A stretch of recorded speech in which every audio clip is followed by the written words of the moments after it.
Living 808. Kamaaina Kids is finding new, fun ways to teach literacy in their classrooms.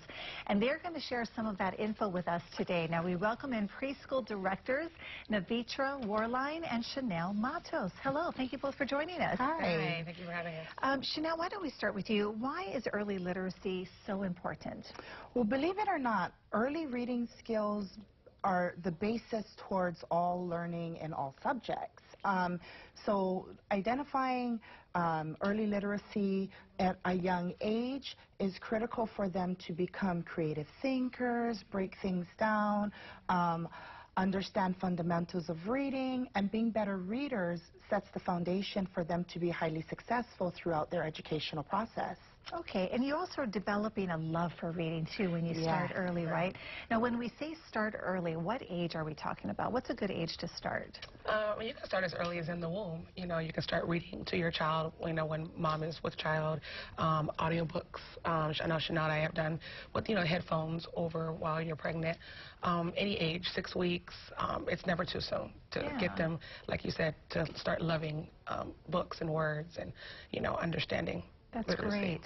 What are some of the fun ways that parents can work with their kids and teach them reading? What we brought today is a couple of examples of what some of our teachers do in our classroom, and it's also a really kind of like do-it-yourself way at home, super cheap and easy. So, for example, those are two words I like, cheap and easy. Right, right. So this is an example, like it's just your regular household clothespins, construction paper, and a Sharpie, and you can write your child's name, and then on your clothespins you can write the letters, and then you know have them match it. So you see, this is for our Cole. And then he could just learn how to read and spell his name. So it's just, you know, something simple, mix them all up, and then have them sit there and so put it together. They're recognizing the letters. Sight reading recognition, actually learning how to spell their names. You can actually do the same thing with popsicle sticks, you know, just kind of make it out of order and then have them learning how to put it in the correct order. Velcro, super cheap as well. And then you could just, you know, undo it, put all the letters on the table, and then have them have to really learn how to properly spell their name by putting it in the correct order. I love this. As you're showing it to me, I'm thinking, I've seen this in classroom settings, but I bet most parents don't think that they could do it at home. No, you really can. You'd be amazed.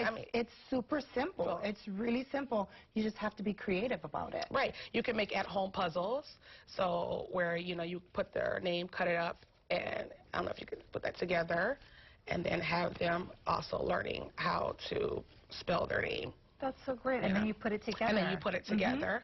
And then you can also purchase things. So this is some of the stuff you see in our classroom. It's a magnetic alphabet. So it's got the alphabet, and then there's the pen. And then, of course, they're learning gross and fine motor, and they would learn how to put the letter, you know, where it's supposed to go. So there's all different kind of ways that you can use to teach children, you know, literacy, alphabet recognition, sight reading. You just have to be creative and, you know, make it fun. And even though we're focusing on reading today, by teaching them these things, I mean, they're learning a lot of other skills as well. You know, what are some of the other things that they can learn by using these props? A big thing is cognition. So when they see the letters that formulate their name, learning sequential order is important. And so if you're taking these off here and you're telling them, okay, let's spell your name, they're able to go ahead and put it in sequential order and then have that coordination that's going to go on. So cognition is a big thing that's going to go on. So not just recognizing their names, but being able to apply it in real life situations. And then by doing this and recognizing, having them recognize this at an early age, it assists them, or it assists all of us to recognize what areas they're struggling in.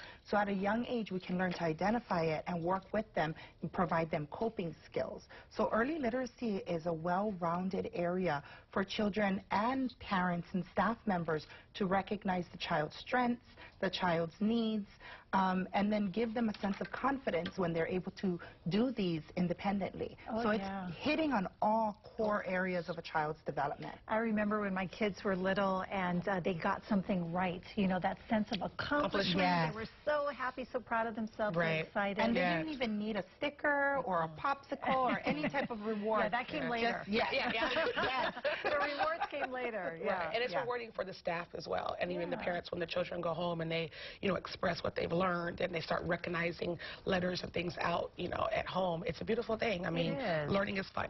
Thank you so much. Learning is fun, and it should be fun. Always. Right? Sometimes you forget that as you get older. True, But true. thank you both so much for being here. Again, Thank you for having Kamaaina us. Kids, they've got so much great information from there.